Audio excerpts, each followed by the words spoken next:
Hello, and welcome back to Amateur Philosophers Play Games. I'm Noah, the host, I'm Justin, the gamer. and this is the show where we play video games and discuss philosophical ideas, problems, and philosophize about random topics. So today we're actually going to try a slightly different format. As you may have gathered from our discussion in past videos, Justin has some formal training in philosophy. You have an undergraduate degree, right? I do. I have a bachelor's in philosophy. Yeah. But I, Noah, have no formal training. I've read a few books in my time in high school and some college, but really, I'm just more a amateur philosopher, if you will. So what this all means is... I'm a true amateur. What this means is Justin has more experience in the formal, and has, I'd say you've encountered more philosophical ideas out there than I have, if that makes sense. I think, yeah. Or at least I've recognized them as philosophical ideas. Yeah, that's a good way to put it. So, the format for today is, even though I'm the host, I have no idea what we're talking about. But Justin has picked out something, and I'm sure the audience, since you can see the title of this video, you know what it is, but I don't know. Justin has picked out a philosophical topic that, I don't know, should be interesting or... I figured out the pinwheel! Hey! Okay, I now gotta you shoot have stuff to now. shoot... I think you have to shoot them. Yeah, that's a shield. Okay, but anyway, go ahead, Noah. Sorry. Yes. I just got excited. So Justin's going to say the topic. I'm going to try to come up with something to say about the topic. Oh, I think you'll have something to say about the topic. Okay. I think you will. Okay. I think this will be. So should I just get started with the? Yeah. The topic? Let's get this started. See. All what right. can go. Well, I don't want to tell you the topic. We're just gonna get into it. I think this will be fun. So Right. Noah, I propose to you that there is a Chinese teapot in between Earth and the Sun. That was a miss. Okay. And it is so small that we can't detect it with satellites or telescopes, and it's so small that it doesn't really affect gravity, so we have no way of detecting that it's there. But I assure you, it is there. Do you believe All right. For the purposes of our thought experiment, yes. No, I mean, do you believe? Like, I'm like, this isn't a thought experiment. I'm truly claiming this is true. Oh. Like, as real as it is that there's a laptop in front of me right now, there is a Chinese teapot. I see. I think I see where this is going. So my first question would be, all right, well, how did you come to this conclusion? If you can't see it and you can't detect... Have you hit a single... You haven't hit a single... No, I have not, okay? Okay, This is a lot harder than it looks. My question is, how did you learn this? How did you come up with this information? Let's see, that's a good question. I was told there was one, and I believe it. How did the person who told you know? They just knew. They were just told. By... The chain Other has to people. stop somewhere. Nope, it's just an old story that we've all heard, and that, we believe now. That there's a Chinese teapot floating. Well... Do you believe me? So, I'm gonna pull How's out my case looking here? I'm gonna pull out my high school teacher and say, what are your sources? And I think the problem is your sources are not very resourceful. Okay. So I'll take it. I'll gather you don't believe me that there's a Chinese teapot floating. Is that accurate? Yeah, I have not sufficiently. Yeah, sure. I will say I have not sufficiently proven to you that it exists and given you reason to believe in it. Right. Yeah, I'll say, okay, I don't believe you, at least until you come up with a reason how you got this knowledge and why you got this. That's very valid. Now, Noah, I have an uncomfortable question for you. How is Yes. God any different? Here we go. Who has the burden of proof between the whether or not God exists? Is it up to the theist to prove that who's the one who seems to be making this abnormal claim that there's this all-powerful being that exists in the world and controls you, or controls everything around you? That's a pretty bold claim, almost as bold as saying there's a Chinese teapot that's there. It's always been there. It wasn't placed there. It's just always been there. That's pretty outrageous, and we seem to think that I, for some reason, the one making the claim, have to be the one to prove that it's there. You won't just take my word for it. So, oh no! Yeah. No! I wasted an arrow! Oh, no. Yeah, I see what you're saying. So there's a couple way to answer this question. The first I think there's two things to say about this. One, I think there is reason to believe that God exists. But second, I think the more interesting one, you're talking about the burden of proof, which... Exactly. Yeah. So, we're not gonna go full ham and like argue about whether or not God exists yet.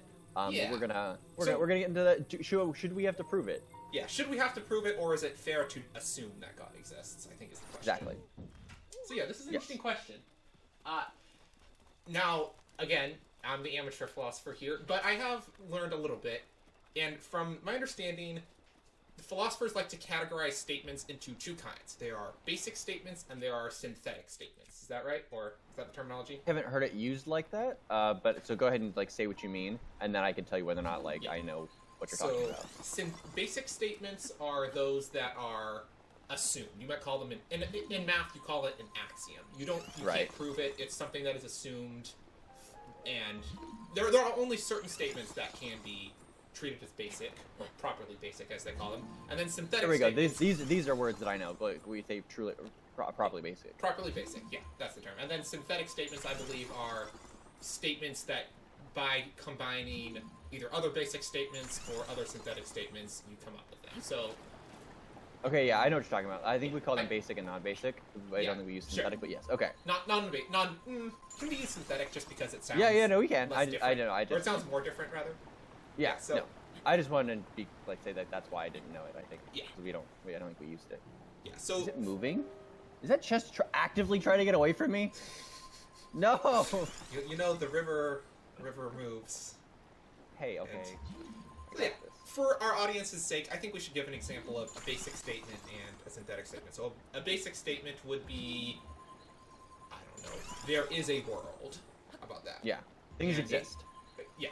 And a synthetic statement would be, let's say, I live in the United States of America.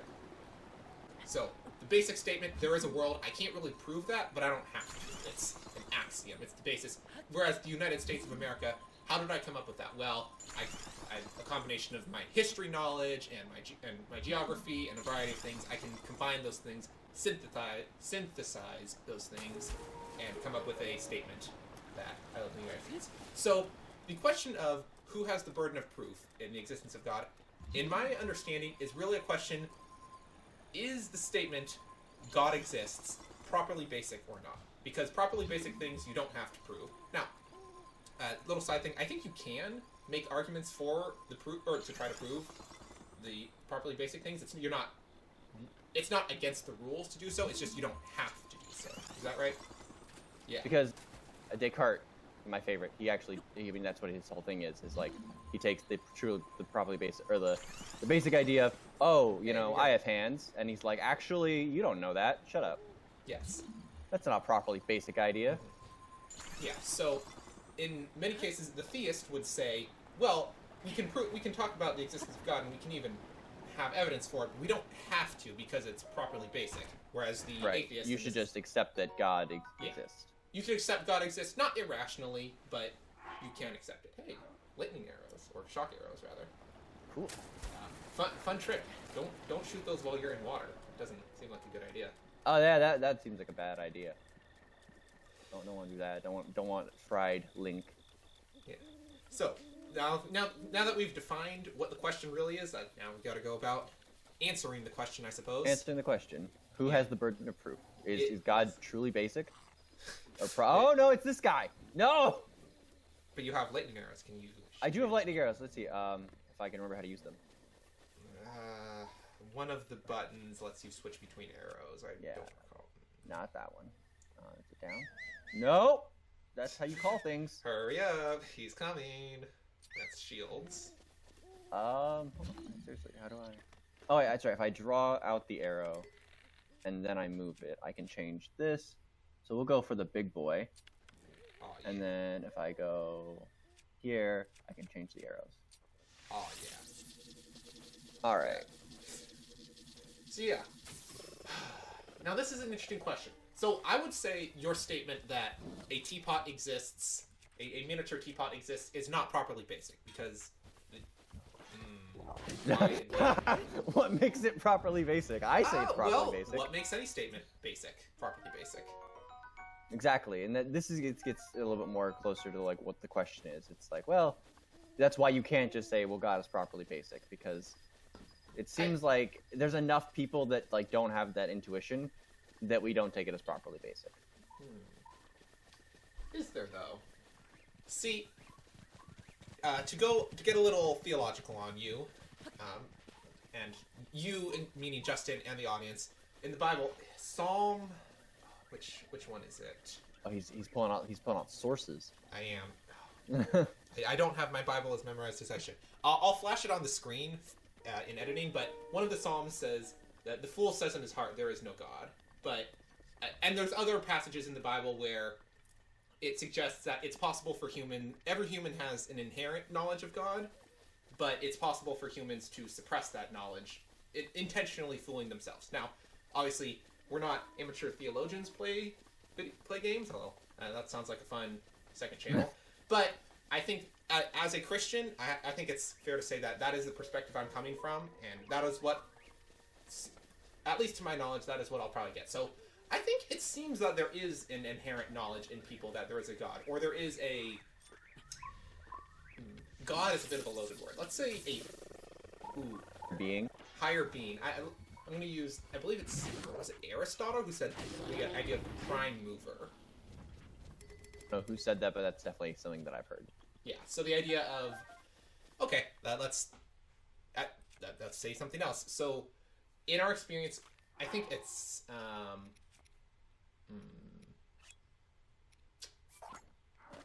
I think we could say, well, we still haven't defined what a properly basic statement is and what qualifies as one. We did. It's just something that, like, you don't need to prove because the thing exists so apparently.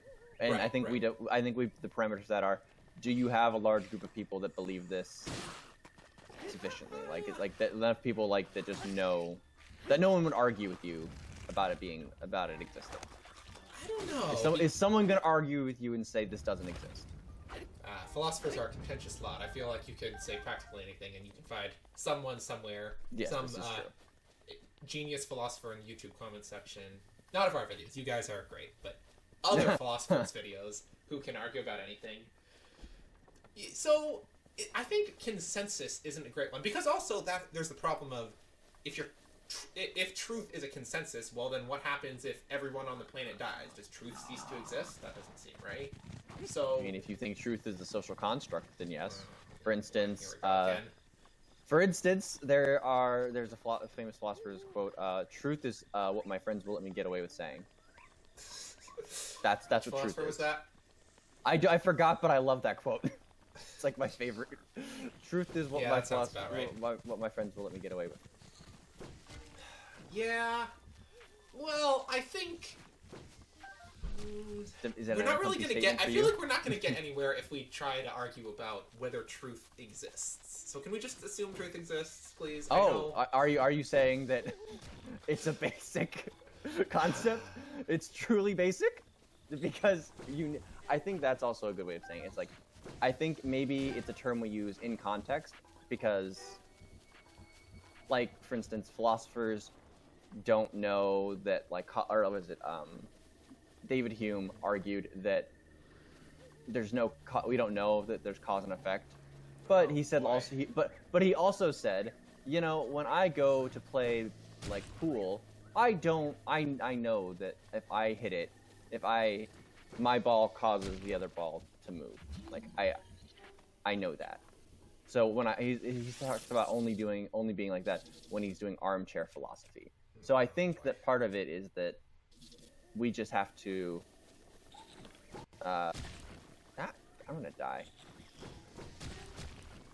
It depends on the context that we're talking in. So for this conversation, we can't say God is a basic truth because it doesn't lead anywhere productive. I mean, I wouldn't say it doesn't lead any productive. I would say that's the goal of the statement, or that's the goal of our discussion. I'm trying to figure out, is that the case? So, you could, yeah. What else can we say about basic statements? Like, you said a basic statement is something that everyone agrees on, but I don't think I like that, because again, I'm not going to try to prove truth exists. Okay. Armchair philosophers in the comments, you can have fun with that one. But for now, I'm going to say truth exists. Okay. I will grant that. I'm willing to grant that statement. Is that something my friend will let me get away with? Yes. So truth exists, and then truth exists outside of humans and human opinions. Can we agree on this? Because if not, we'll go for that. Okay, thank you. Again, armchair philosophers have fun, but right now we're going to stick with that. So in that case, if basic statements, which are a form of truth, would have to exist outside the opinions of humans. So even if all the humans in the world suddenly decided, oh, you know what? Actually, 2 plus 2 makes 2 5. is 5. Okay, yeah, we were thinking that. Then that wouldn't change the truth. And okay, another thing, I think you could argue that most of mathematics is basic.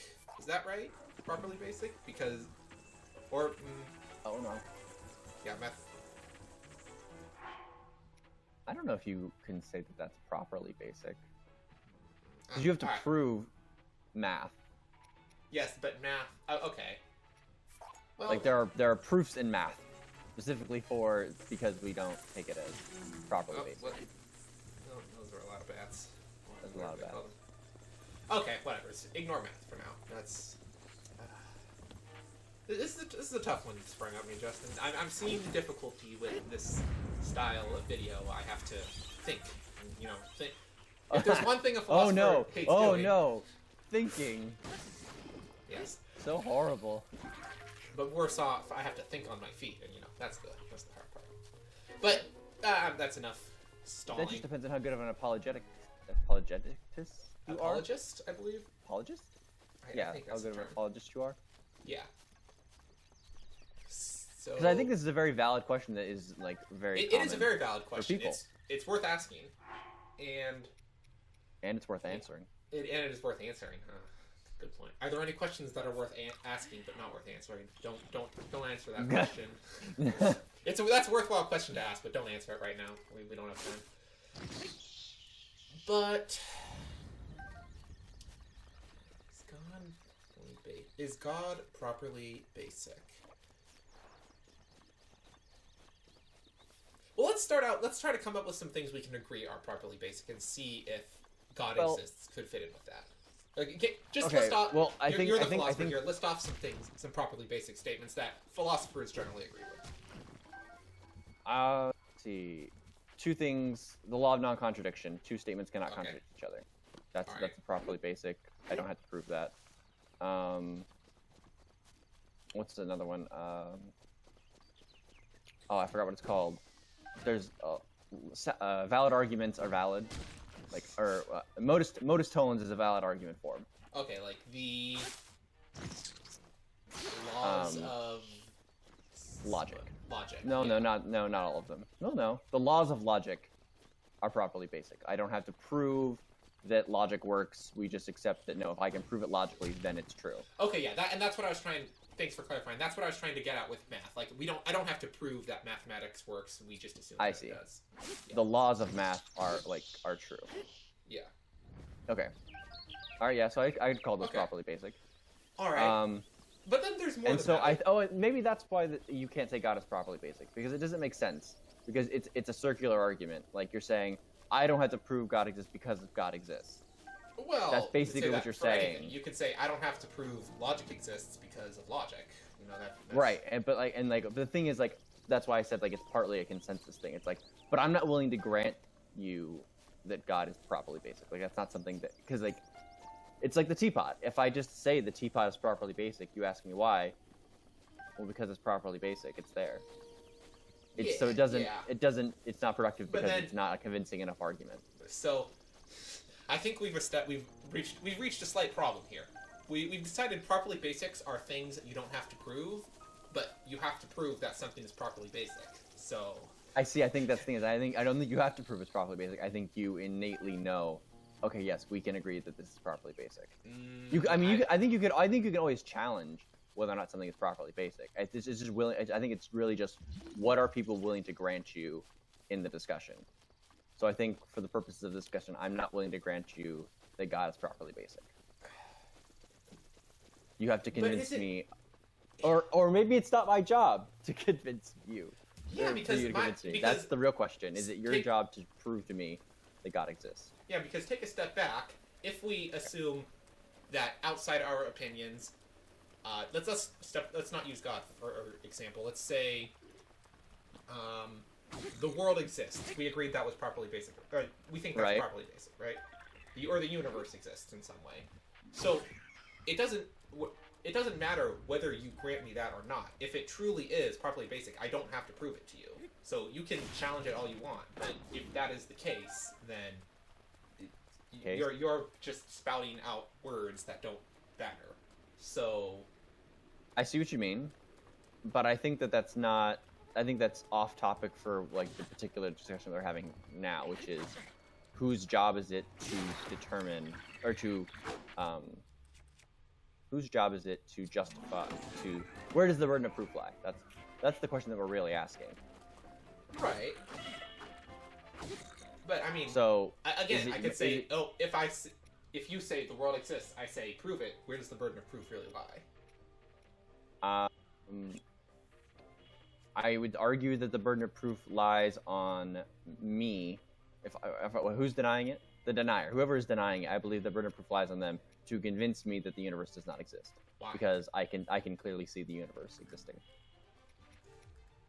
You can, but I can't. I mean, but like, I'm this trying is to all explain just, this is all just a hallucination in the bad dream of a rather unhappy cosmic cat. There nothing really exists. You see, now you've changed. Now you're not just denying. Now you're making a claim. So now you've switched from simply denying my claim that the universe exists to saying, no, there is something else. This is a delusion. Now you're making an outrageous claim, and I demand that you justify that outrageous claim. And then here we are again. We're not only are we arguing, we're arguing about who has to argue. Exactly. I think you're starting to get the fun of this. I am. And I'm also starting to get that. This seems like, depending on how hard-headed the people in the debate are, this argument goes nowhere very quickly. Yes. Oh no, I died! You can also just run. You don't have to fight everyone you meet. You don't have to fight everyone you meet. I'm a philosopher. Do philosophers casually murder goblins because they got in their way? I mean, with arguments.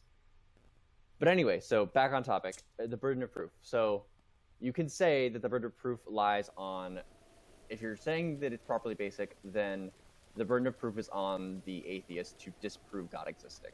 Right. Because your argument is properly basic. But I feel like you would also then have to agree that, okay, you have to concede that there's a teapot floating in space. Because it's the same argument that you're using. It's not. The teapot argument is extreme because... all right, sure. Let's... I'll engage for now. I don't accept that the teapot thing is the same, and I'll get to that in a minute. But we have to start from the beginning. Okay. So, let me try to collect my thoughts while you wander in a circle. Where are you going? Wandering in a circle this time. I wasn't really intending to. I wanted to find arrows, and then I found them, and then I lost the pinwheel. So I'm trying to find the pinwheel again. You don't have to. Okay, well, I'm saying on your mini map, the little blinking dot. That's your next objective, like story objective, I think. Okay, I'll go do that then. Yeah, you don't have to, but I don't know how many episodes can you wander in the woods in circles before our audience starts to get bored? I mean, that's true. I was genuinely at the beginning. I was trying to find that temple that I was in last time. I see. So, yeah, I'll just head. Once you find a shrine, you can always fast travel to it. Oh, I thought I had to finish it to fast travel to it. Nope. Oh, in that case, we can fast travel over there. Hey, you're magic. Did you just spend the entirety of this video doing something I could have told you the answer to in a moment? Yes, Noah. I could have done this. And what a perfect illustration for the life of a philosopher. I agree.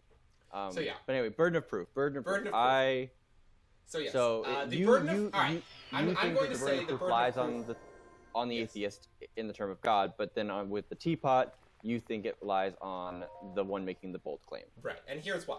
My statement would be, one a basic statement, or properly basic statement, is every effect has a cause. I don't have to prove that. That's something that is properly basic. I will grant you that every effect has a cause. Yeah. So then, well, if the universe is an effect, the universe is an effect, therefore it must have a cause. That cause would be the creator, which we typically call God. Now, this doesn't prove that a specific God exists. That it would be the Christian God versus Allah versus I don't know what other. Or are they the Zeus. same? I'm sorry, I had to throw that in. No. Yeah, but I think to say that there is a creator of something, yeah, a creator is properly basic because all effects have a cause. The universe is an effect, so therefore, there we go. This is a common argument for God. I forgot what it's called. I think this is the Kalam Argument, and it was invented by, I believe, a group of Muslims. And the argument is that the universe, anything that begins to exist has a cause. The universe began to exist, therefore the universe has a cause. Right. And I think that's a pretty solid argument. Because then the only way to really get around it is to deny that the universe began. I'm trying to think. There are arguments against this. I'm trying to think of a few. Yeah. Oh, go ahead. I think I could have sworn this goes back to farther back than that argument. Like I could have sworn a variant of it goes back to maybe it was Augustine. I'm not sure. So shows you how, or this is where all my amateurness is coming back to bite me. So can these things? Oh, you're so smart. I about to know. give you a hint, but there we go. I didn't think they were metal. I thought they were wood. That's why I was like not thinking of it. So of course, then you can argue semantics about, well, this prime mover point I'm trying to make, is this a synthetic statement I'm trying to make, or is this a basic statement? Which, you know, that's interesting. I think. Wait, I think you need to clarify what. Okay, so what I'm trying to say is, remember way back at the beginning of our discussion, we said basic statements are those we can assume without proof, and synthetic statements are statements that we believe, or statements we make or believe because we combine other basic or synthetic statements to come up with them, right? So, am I making an argument that's a synthetic statement when I say this prime mover, or is this truly a basic statement that's basic because, yeah. Do you see my point? I think I see your point, and I think by definition it's a synthetic statement. You're taking basic ideas that, like, the universe began to exist. That the universe beginning to exist is not a basic statement. That in and of itself is a synthetic statement.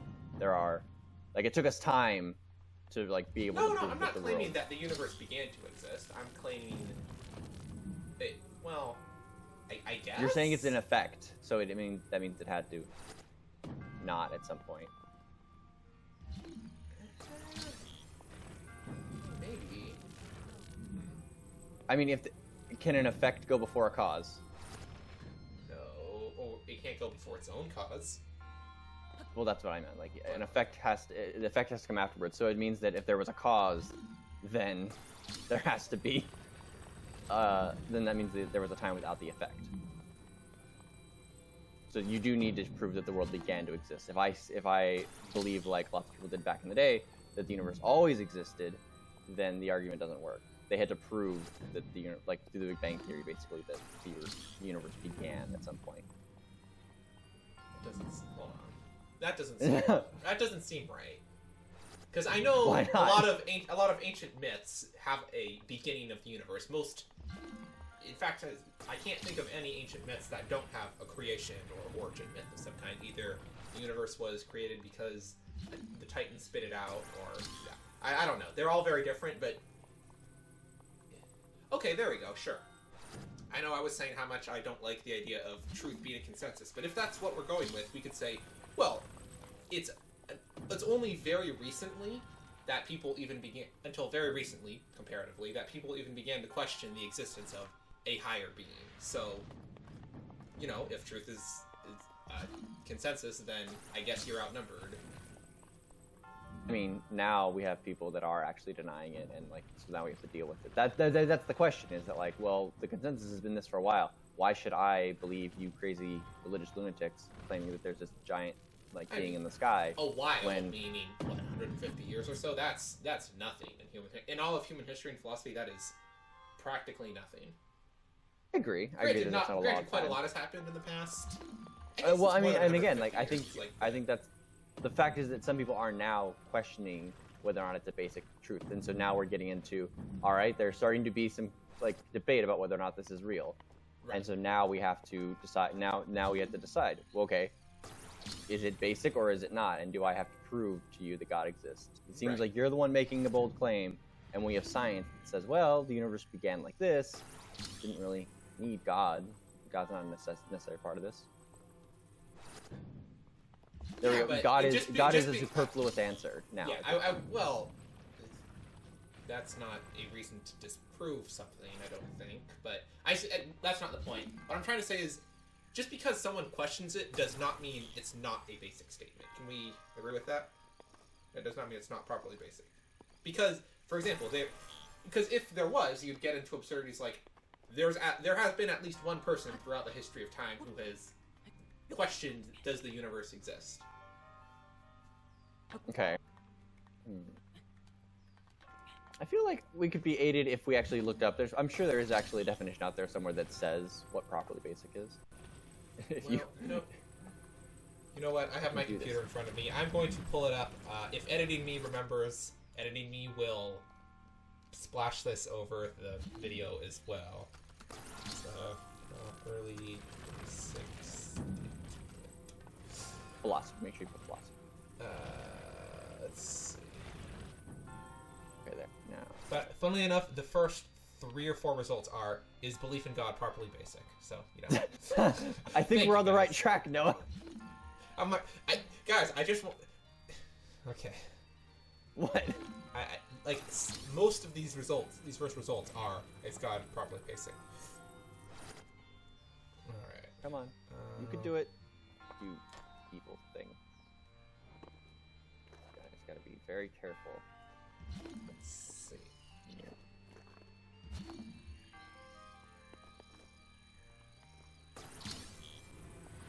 Oh, that's not what I intended to do at all. Okay. Here we go. According to the Internet Encyclopedia of Philosophy, is that a... Yes. Is that a good source? Yes. Okay. I hope so. It got me through undergrad. Well, I don't know. I'm not quite sure that's... For all you undergraduates out there, I'm not quite sure that's a good choice. But anyway, epistemic foundationalism is the view that there are some... these people, foundationalists, maintain that some beliefs are properly basic and the rest of one's beliefs inherit their epistemic status, knowledge or justification, in virtue of receiving proper support from the basic beliefs. Let's see. Yeah, Aristotle in Posterior Analytics argues for foundationalism on the basis of the regress argument.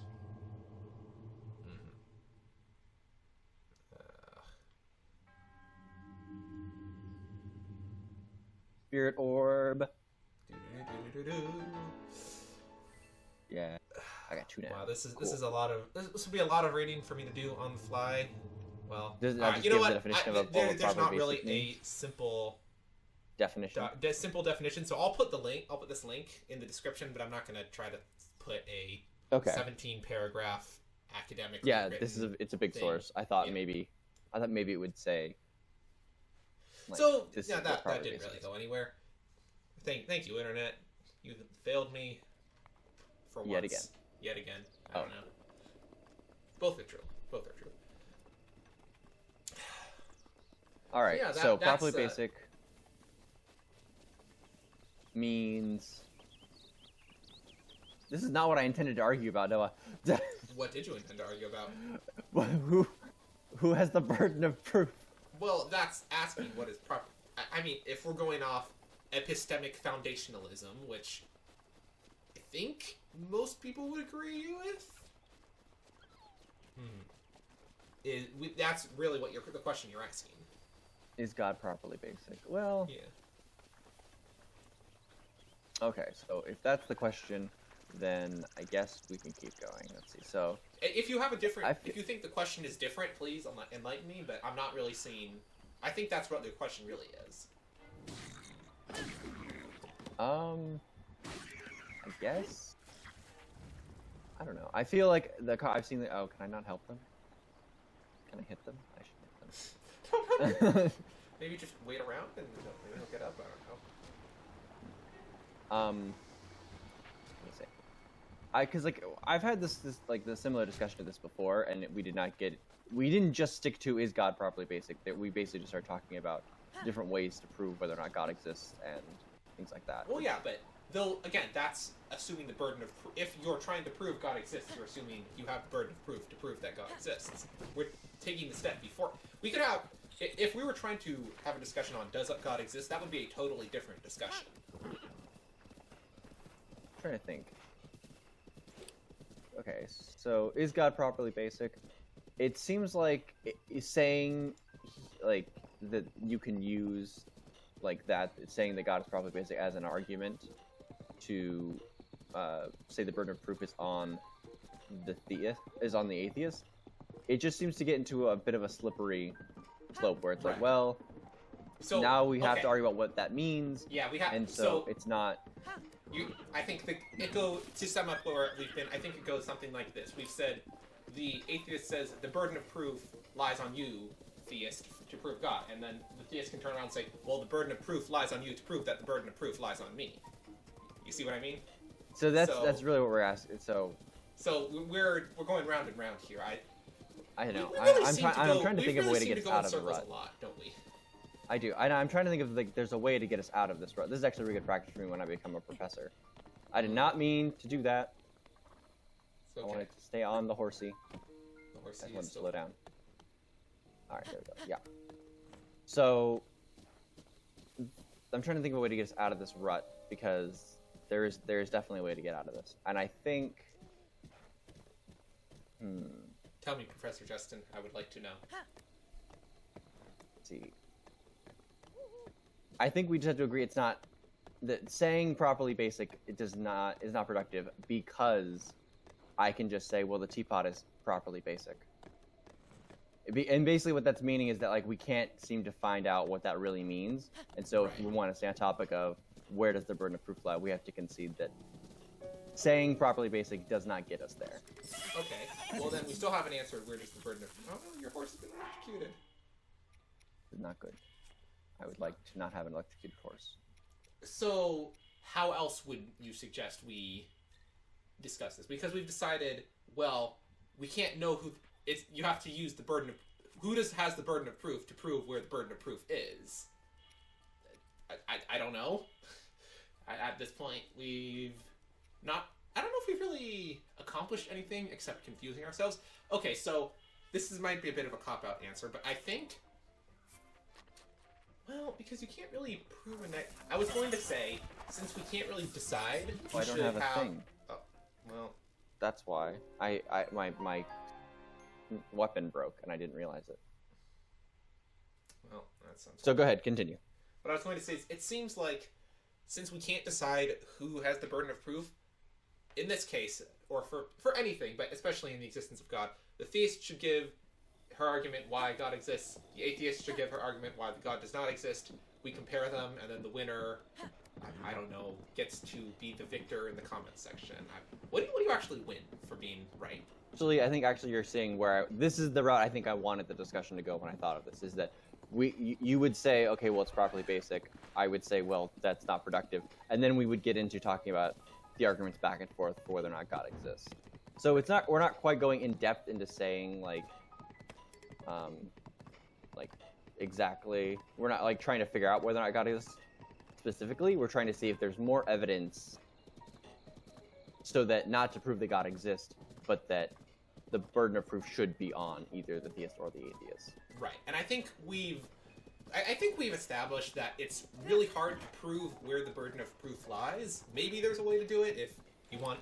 Again, readers, if you want to spend more time looking into foundationalism, We didn't have time to do that today, but it seems like there could be a way to do it, but it would require an argument to prove who has to prove their argument, and at that point, I don't think that like there you have to have an argument to prove. Like I think it's a matter of, okay, are there sufficient arguments where it's like basically it's like a courtroom. Can I provide reasonable doubt, or a reasonable argument that okay, no, it seems like the theist has the upper hand here, or no, the atheist has the upper hand here. It should be. It doesn't have to be definitive. It just has to be reasonable. I don't think you're winning right now. I am not winning, and I don't like it. I have a shield. Use the shield. Yes. So yeah, So if you do, I think we probably don't want to get into actually the arguments of the for and against God right now. That seems like a slightly different discussion, but now that we've had this discussion, we can have that discussion at some time in the future. You see? Because, yeah. So far, this has been, this entire episode has been a prologue to the prologue of Does God Exist? Great. I think so. Yeah, okay.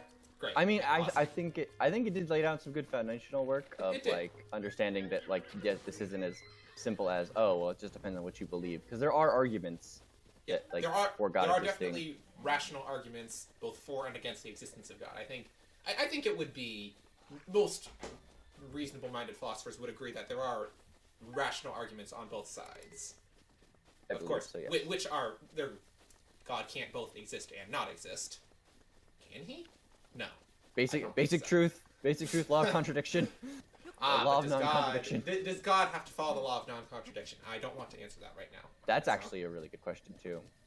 Oh yeah, that's the question that you still have to think about, that you haven't had, that you've been putting off. Yes. Well, that is a very different discussion, a very in-depth, complicated discussion that I don't think we have time to do today. Let me get to this next spot, and I think that'll be a good. Yeah. So I did accomplish something. We did the shrine. Yeah. I did another shrine, and now I'm going. You're on your way. The horse. The horse, riding on the horse. And then the horse. Going in. Am I supposed to go up the mountain? Or is there? Does it bend? Probably bends. You might have to go up the mountain. Oh. No, it looks like it. You go from. No. Oh well. No. Dang it! I think I play another game also... where B is where I go. Faster. What were you gonna say? Oh, I was gonna say. Oh, here you go. Kakariko Village.